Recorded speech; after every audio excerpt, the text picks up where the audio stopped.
کہ آپ صرف اسٹیج سے نیچے اتر کر کے منبر شریف سے اور آپ آرام گاہ تک چلے جائیے، آپ کو اندازہ لگ جائے گا یہ قوم کہاں جانے والی ہے، کس مرحلے پر یہ جائے گی، آپ خود ہی اندازہ لگا لیں۔ جن کی آوازوں پر پردہ ہے ان کی بے حیائی کے معیار کو اگر آپ دیکھیں گے تو آپ یہ یقین سے اپنے دل و دماغ سے خود ہی فیصلہ کر لیں گے کہ ہماری شامات اعمالی کا یہ نتیجہ ہے جو آج ہم پر ظلم و تشدد کے پہاڑ توڑے جا رہے ہیں۔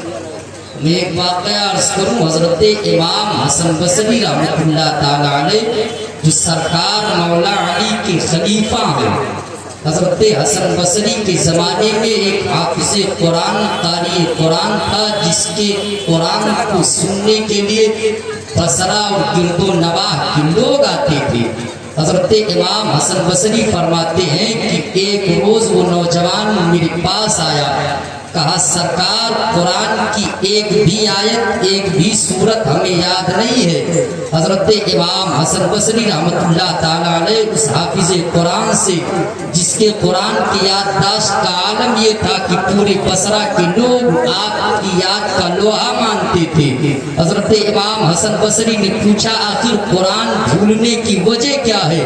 اس حافظ قرآن نے کہا اے اللہ والے سنو، ایک روز میں اپنے مکان سے نکلا گزر رہا تھا، اچانک ایک لڑکی پر میری نظر پڑی اور جب اس پر نظر پڑی میں نے اسے غور سے دیکھا، لڑکی پیچھے مڑ کر کے کہا تمہارے سینے میں قرآن ہے اور تم غلط نگاہ سے ہمیں دیکھ رہے ہو۔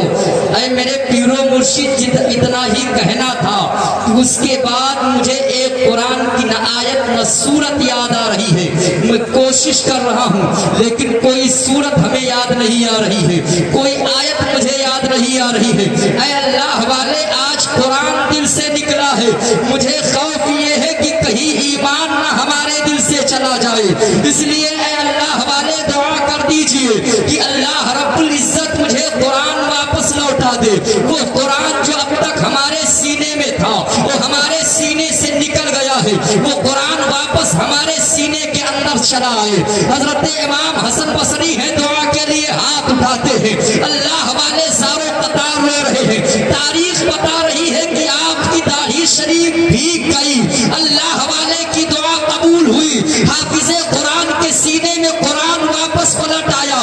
حضرت امام حسن بصری فرماتے ہیں کہ اگر غلط نگاہ کسی پر ڈالو گے تو یہ یقین رکھو کہ خاتمہ ایمان پر نہیں ہوگا۔ آپ ذرا اندازہ لگائیے آج نہ بیٹی سلامت ہے، نہ بیوی سلامت ہے، نہ بچے سلامت ہیں، پھر ہم رونا یہ رو رہے ہیں کہ آج ہمیں ستایا جا رہا ہے، ہمیں مارا جا رہا ہے۔ مسلمانوں کا سب سے بڑا ہتھیار اس کا کردار تھا، مسلمانوں کا سب سے بڑا ہتھیار اس کے اخلاق تھے، مسلمانوں کا سب سے بڑا ہتھیار اس کے تقدس، اس کی پاکیزگی تھی۔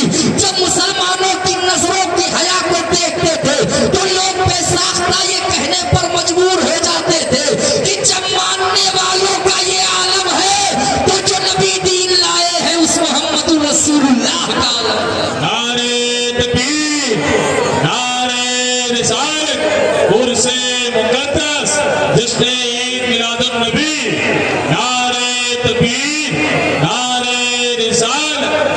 اگر حیا باقی ہے، غیرت دار ماؤں کا دودھ ہے، تو اللہ اس کے رسول کا واسطہ تمہیں دیتا ہوں آ کر کے ادب کے ساتھ کرو۔ لاکھوں روپے خرچ ہوئے ہوں گے تب یہ جلسہ ہو رہا ہے، آپ اندازہ لگائیں، لاکھوں کہہ دیا تو جب تک کروڑ کی گنتی نہیں آئے گی تب تک اسے آپ کاؤنٹ ہی نہیں کر پاؤ گے۔ ہزاروں کا مطلب یہ ہے کہ جب تک لاکھ نہیں پہنچے گا آپ ہزار ہی کہو گے، جب تک کروڑ نہیں پہنچے گا اسے لاکھ ہی آپ شمار کرو۔ لیکن کیا فائدہ ملے گا؟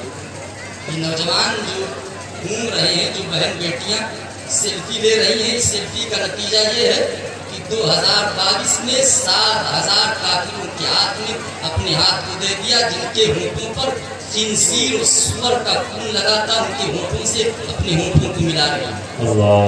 نتیجہ ہے کہاں کھڑے ہو، کہاں کھڑے ہو؟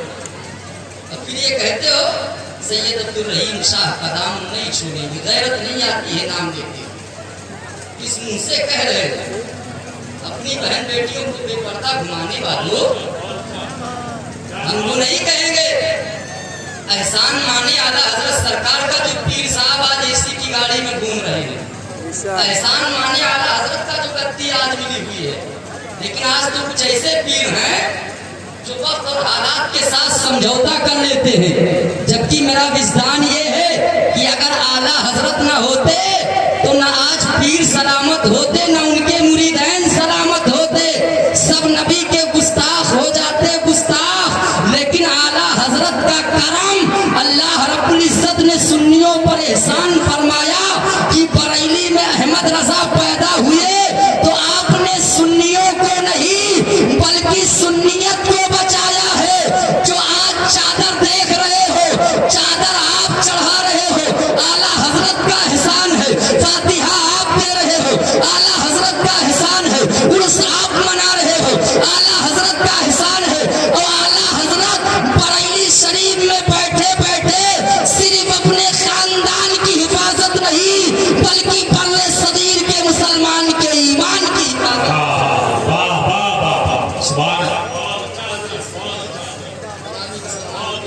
ईमान की हिफाजत फरमाइए। तो गैरत है तो थोड़ी देर बैठ जाओ, वरना अपने घर चले जाओ। इस पे हयाई से वो बेहयाई बेहतर है ना, इस पे हयाई से वो बेहतर है। खुदा की फोटो खींचा जा रहा है। नाम क्या है? किसी का नाम कनीस फातिमा है, किसी का नाम तैयबा है, किसी का नाम आबिदा है, किसी का नाम जाहिदा है। या तो तुम अपना नाम बदल दो या अपना किरदार बदल दो।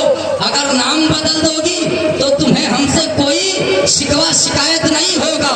या तो तुम अपने किरदार को बदल दो। अगर किरदार को बदल दोगी तो कनीज़े फातिमा में तुम्हारा शुमार हो जाएगा। पर मला अल्लाह की इज्जत की कसम उठा करके कहता हूँ, जहाँ खातूने जन्नत जन्नत में जाएंगी वहीं उनकी नाम लेवा भी जन्नत में जाएंगी। इसलिए दुनिया तुम्हारे लिए आइडियल नहीं है, नबी का खानदान तुम्हारे लिए आइडियल है।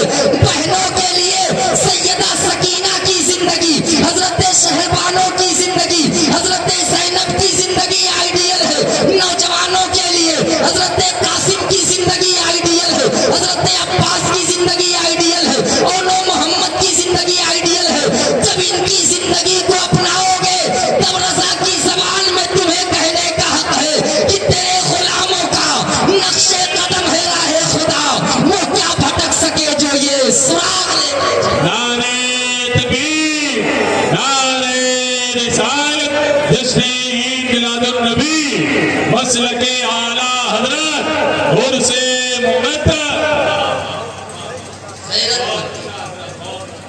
हम तो अपनी कौम से कह रहे हैं कि जलसों के पैसों से किसी गरीब का घर बसा है ना, जलसों के पैसों से किसी बेसहारा को आप सहारा हो। सुबह हो जाएगी कुछ पता नहीं चलेगा यहाँ था क्या। रात में लाइट है तो दिन का उजाला होगा सब साफ। क्योंकि मेरी कौम लेना नहीं चाहती, लेना नहीं चाहती। वो तो सिर्फ मेला देखने के लिए आए हैं, बाजार मार्केट करने के लिए आए हैं। खुदा के लिए अदब के साथ बैठ जाओ। अगर बैठ जाओगे तो फैजाने सैयद अब्दुल रहीम शाह से माला माल होकर के उठोगे। अल्लाह तुम्हें नहीं देखेगा, अपने नेक बंदे की तुरबत के तवस्सुल से तुम्हारे ऊपर आने वाली बलाओं को दूर फरमा देगा। मैंने कुरान मुक़द्दस की जिस आय करीमा की तिलावत करने का शरफ हासिल किया, या अय्युहल्लज़ीना लक़द काना लकुम फ़ी रसूलिल्लाहि उस्वतुन हसना, सरकार की जिंदगी तुम्हारे लिए आइडियल है। नबी कौनैन सल्लल्लाहु अलैहि वसल्लम ने जो हमें दस्तूर जिंदगी दी है, मेरे आका ने जो हमें दस्तूर हयात दिया है, नबी के बताए हुए तरीके पर हमें चलना चाहिए, नबी के बताए हुए आइडियल पर हमें चलना चाहिए।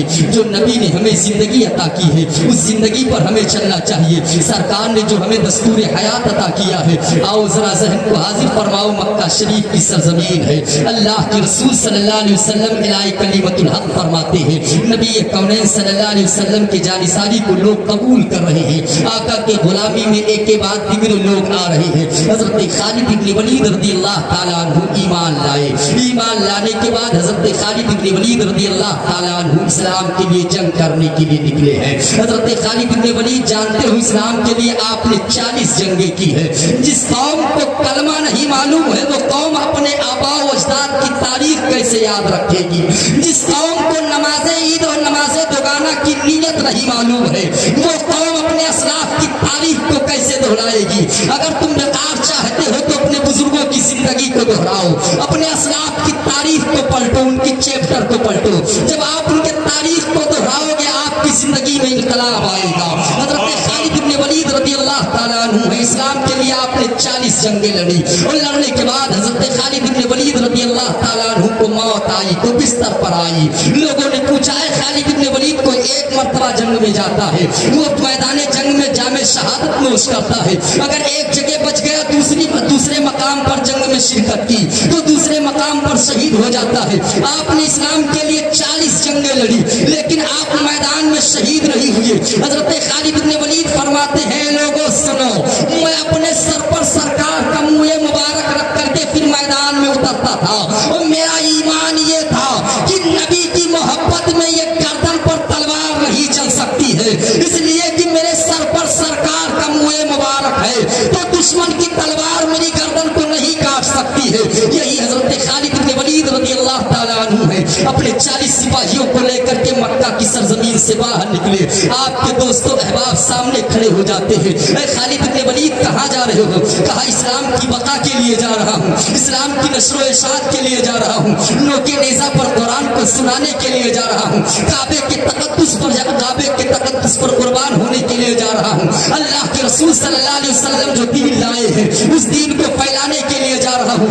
खालिद इब्न वलीद की साथियों ने कहा, आपके मानने वालों ने कहा, खालिद इब्न वलीद के बाप दादाओं के दीन को छोड़ दिया। हजरत खालिद इब्न वलीद ने कहा, जो बाप दादा दीन लाए थे वो दीन बातिल था और जो मोहम्मदुर रसूलुल्लाह दीन लाए हैं वही दीन सच्चा है। हजरत खालिद इब्न वलीद रज़ी अल्लाह ताला अन्हु है, आप अपने 40 सिपाहियों को लेकर के मुल्क शाम के एक शहर पर हमला करते हैं और जब आपने हमला किया तो वहां से 8 पादरी बाहर निकले और निकलने के बाद कहा, खालिद इब्न वलीद हम आपसे जंग नहीं करेंगे, हम आपसे तलवार नहीं चलाएंगे, हम आपसे खून रेजी नहीं करना चाहते हैं, हम लाशों के ढेर नहीं लगाना चाहते हैं, हम ये नहीं चाहते हैं कि एक मैदान हो हम आपस में टकरा जाएं, इसलिए हमारा एक मशवरा है, आप कबूल कर लीजिए, जो आप कहेंगे हम उसे मान लेंगे। और हम 8 लोग ऐसे हैं कि अगर पूरे शहर वालों को कह देंगे तो शहर के तमाम लोग इस्लाम का कलमा पढ़ लेंगे। हजरत खालिद इब्न वलीद ने कहा, कौन सा मशवरा है? कहा, आप अपने 40 सिपाहियों को लेकर के सुबह के सवेरे मेरे बाजार को पार करके मेरे किले के अंदर चले आना।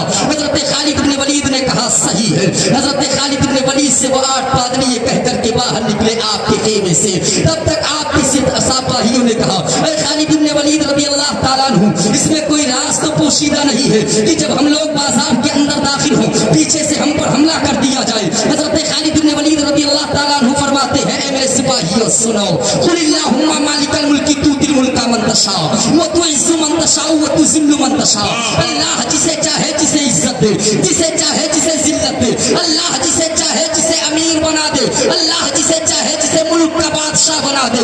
रात की तारीकी गुजरती है, सुबह का सवेरा नमूदार होता है। हजरत खालिद इब्न वलीद रज़ी अल्लाह ताला अन्हु अपने सिपाहियों को हुक्म फरमाते हैं, सिपाही तैयार होते हैं। हजरत खालिद इब्न वलीद सिपह सालारी का फराइज अंजाम देते हुए आप घोड़े पर सवार हुए, आपके सिपाही भी घोड़े पर सवार हुए। हजरत खालिद इब्न वलीद रज़ी अल्लाह ताला अन्हु जैसे बाजार के अंदर दाखिल हुए, आज मैं तुम्हारे नजरों के तकद्दुस की भीख तुमसे मांग रहा हूँ, आज तुम्हारे हया की हम तुमसे भीख मांग रहा हूँ। आज हमारी बहन बेटी सलामत रही है, आज हमारा आबरू सलामत रही है। ऐ गैरतदार मुसलमानों, तुम आबरू लूटने के लिए नहीं आए हो बल्कि इज्जत को बचाने के लिए, अपनी गर्दन को कटाने के लिए आए हो। मुस्तफा करीम फरमाते हैं कि जिसने मेरे बताए हुए रास्ते पर अमल किया और मेरे आका ने जो आखिरी खुतबा पाक के मैदान में दिया था, मेरे आका ने अपने सहाबा से कहा था, मेरे सहाबा वादा करो कि तुम अपने शर्मगाहों की